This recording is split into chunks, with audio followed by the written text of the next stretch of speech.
Good morning, everybody, and welcome to the Glory Reds podcast. It's your boy, Don Benito, and today we are going to be discussing the fixtures. Yeah, the fixtures are out, ladies and gentlemen, and we need to talk about them because you know what?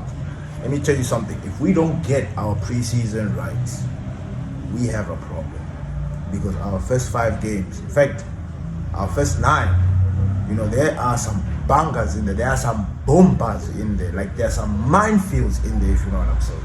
We have got Arsenal in the opening. We need to break this thing down. We need to talk about this because let me tell you what. For the past 3 seasons, ever before Eric Ten Hag, even during Eric Ten Hag, and I'm going to keep on reminding you guys, we've had problems with our preseason. It has been an issue. And we need to sort that out right now. We need to sort that out. Now, yes, of course, the transfer window is open. Clubs are doing business. Manchester United is also doing business. Oh, it seems like we're trying. And we have players that are lined up.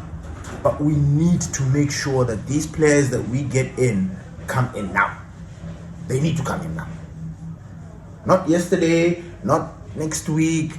Like, Manchester United needs to get this right, like spot on. We cannot muck about with this because let me tell you what, if Arsenal get all their players, if they sign Benjamin Šeško or if they get Victor Gyökeres, as it seems like they're going to do, we will be in trouble because Arsenal are better than us.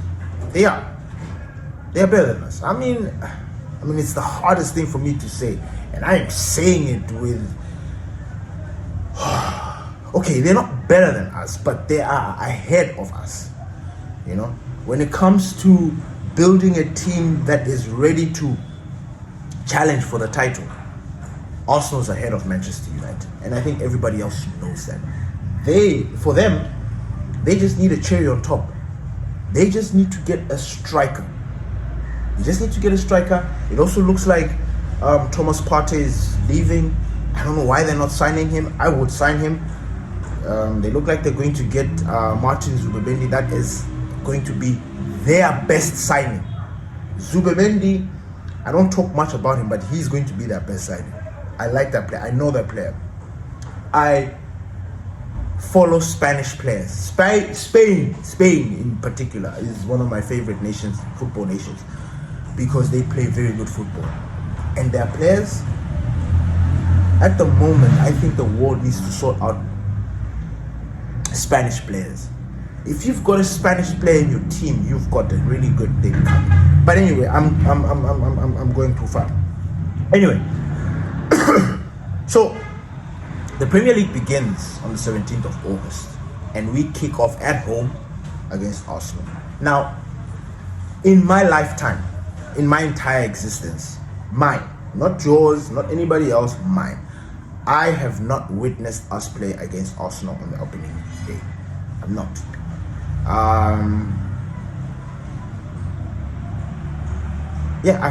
I've not experienced it. Maybe some of you have. If you have, please leave a comment.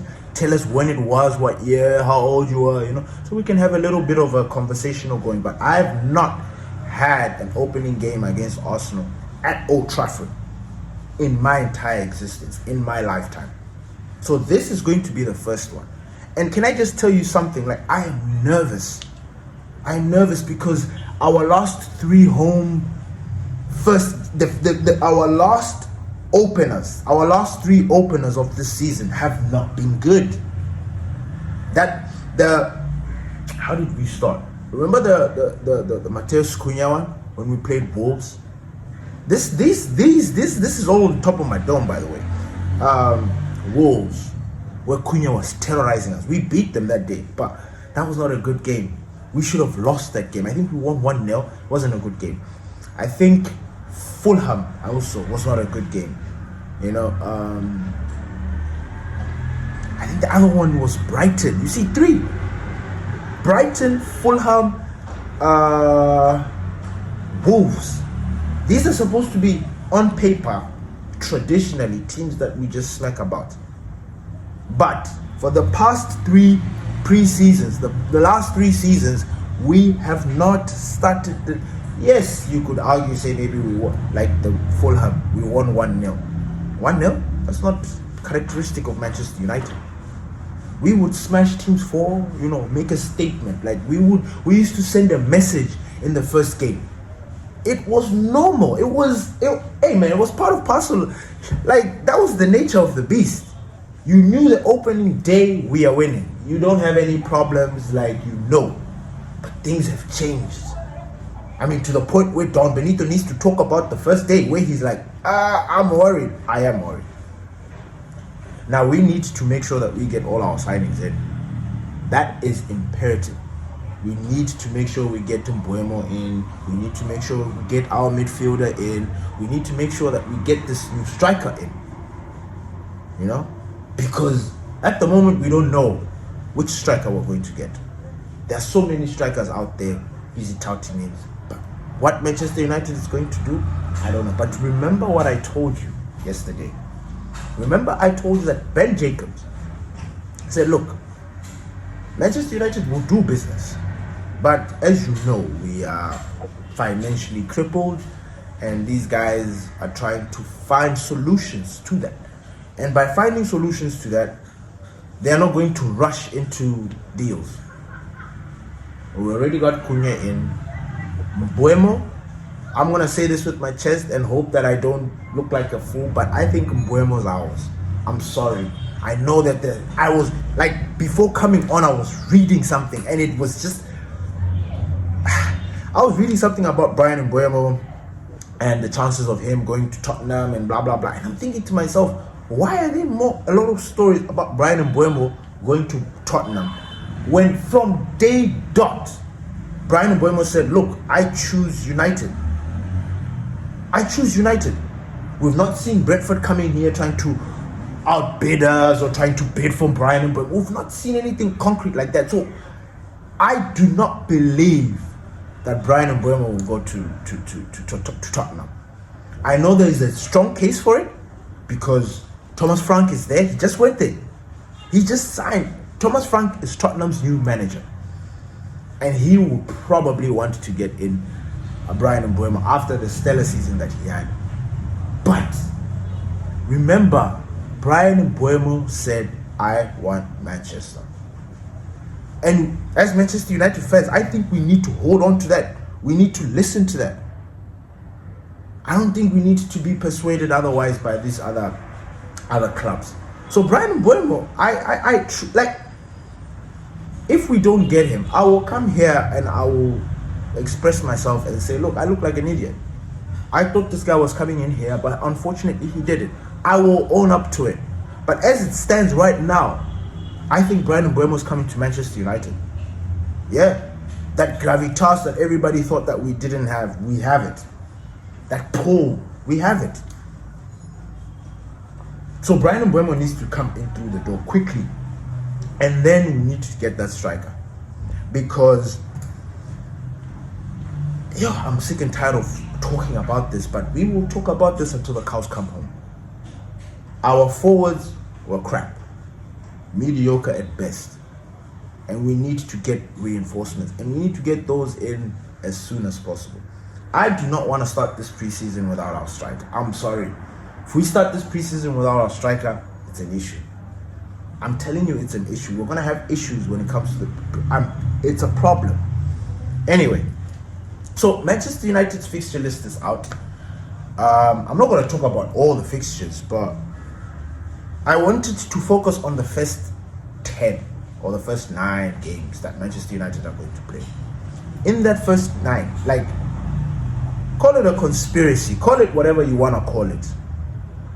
And I think maybe as fans that have been watching Manchester United struggle a lot and,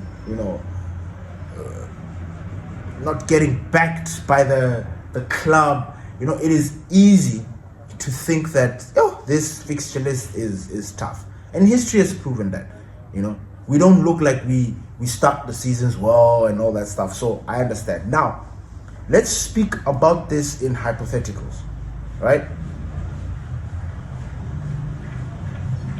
Arsenal. if we don't start this season well, if we don't have a very good preseason, if we don't get our players in, Arsenal will beat Manchester United. Easy. Oh, they'll beat us. Oh yeah, they'll beat us at home. Because I don't know, for some reason, that first game, the jitters, I don't know. Like, I've asked myself this question the past 3 seasons, last 3 seasons, what's wrong with that first game? Why do we not look like ourselves? Like, man, we have been spoiled by Sir Alex Ferguson and the previous guys, because we would walk into the first game of the season and kick back. We would chill. Whether it was Sunderland, whether it was Chelsea, whether it was who, you come, we're taking you out. Now, you don't even want to hear anything like that. And then now you look at our fixture list, and we've got Arsenal, there's Man City, there's Chelsea, there's Liverpool. In the first 10 games of Manchester United, they are facing the top 4. Except, who else is missing there? Who is missing there? This was the traditional top 4. Including us. Arsenal, Man City, Chelsea, Liverpool. That was the traditional top 4. But it's not the same anymore, because we've got the likes of Newcastle, we've got Fulham, we've got Brentford, we've got Brighton. That seems to be a thorn in our shoe, or a pebble in our shoe for the longest time. We just can't seem to get a break. Now, saying what, I don't know how you are going to look at this, but the way I look at these fixtures, it is very difficult to pace or to say where we're going to end up or how we're going to start this season.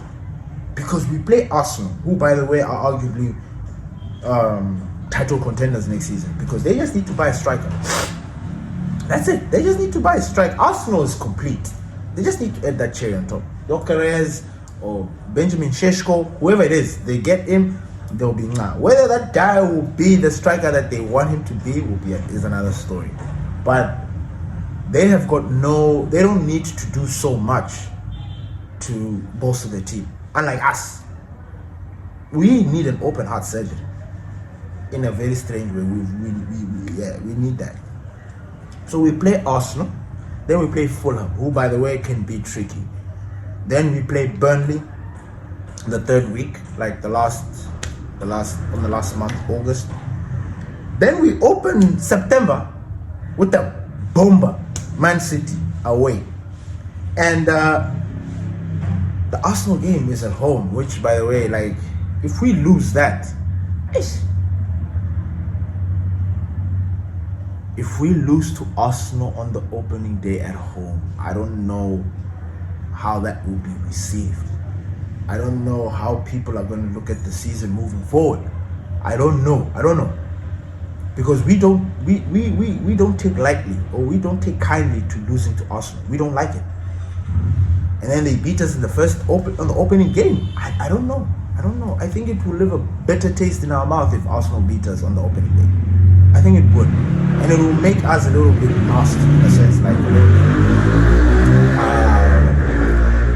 vigilant and salty and sad. I know for sure, I'm speaking for myself, that I will be upset.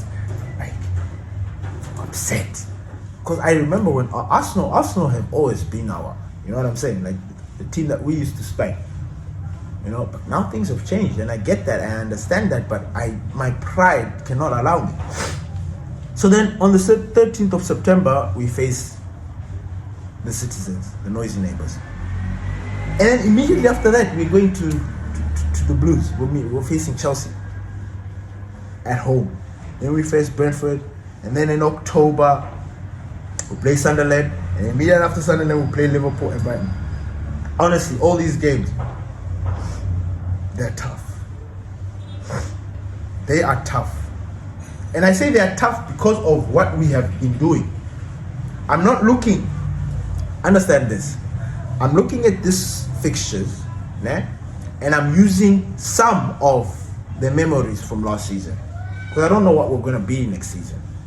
So I'm using some of the memories. And if these guys continue on the path that they were in last season, these 9 games are going to be a problem. They are going to be a problem. But one thing I will say is, like, look, losing is bad, right? It is bad. It is bad. It is bad. But taking a point is better than you can imagine. 1 point, that 1 point will come and become beneficial in the long run. I don't know. I'm torn. And I'm torn between, are we going to have a very good preseason? Are Ineos going to get the players for Ruben? We already have Cunha. Brian Mbeumo is coming, but I don't want to confirm it because I don't want to, in case of anything happens. What if we don't get Brian Mbeumo? Then it's like, what? That would be something that we will not be able to come from. We will not be able to handle it. And then we know that if we don't get the players in, if we don't train right, this team is just not good. Like, I'm having PTSD, like I'm having emotional damage because I am nervous. I am nervous because I want us to get it right. The preseason is everything.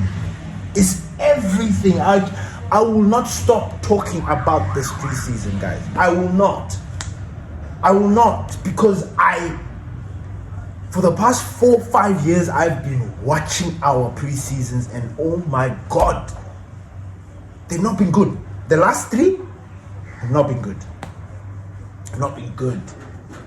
We played a lot of games and then you ask yourself, you're like, why are we playing? Like, this is preseason, I understand, but we're playing so many games. By the time these guys are traveling, like I remember that one preseason, I think they played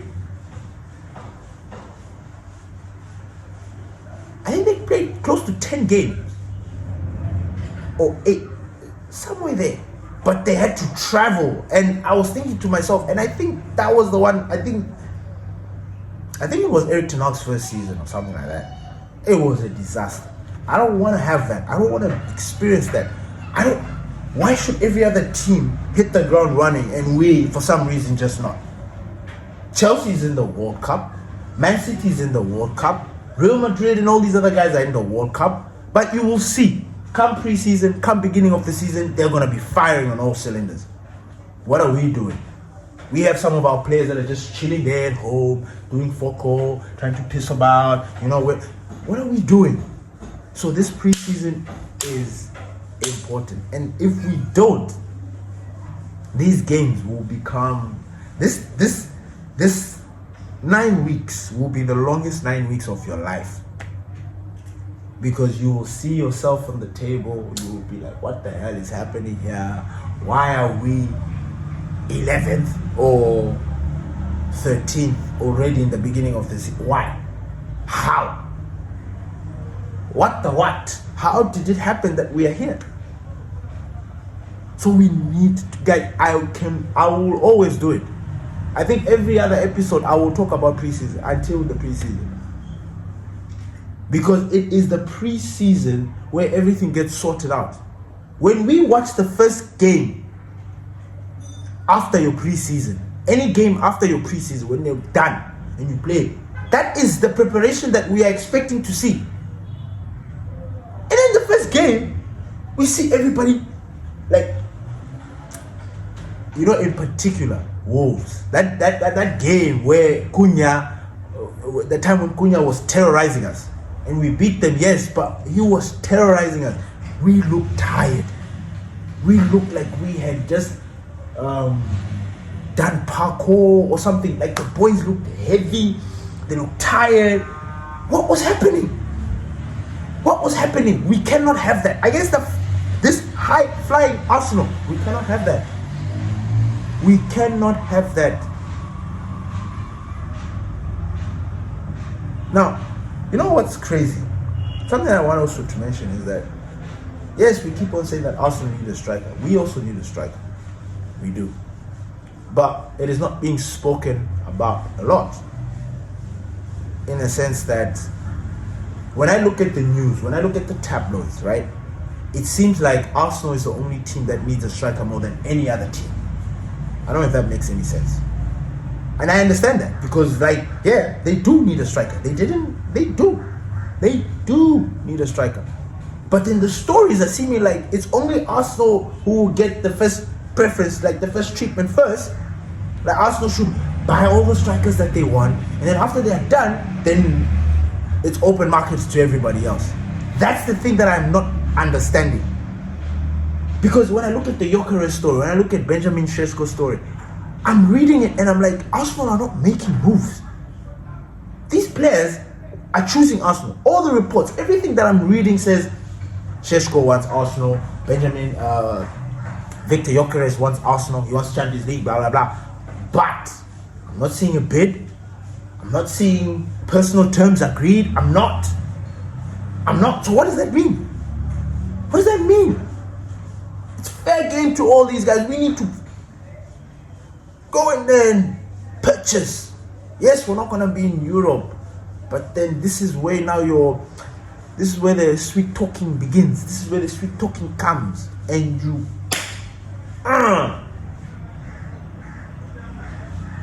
Thank you everybody for listening to the Glory Reds podcast. It's your boy, Don Benito. Peace.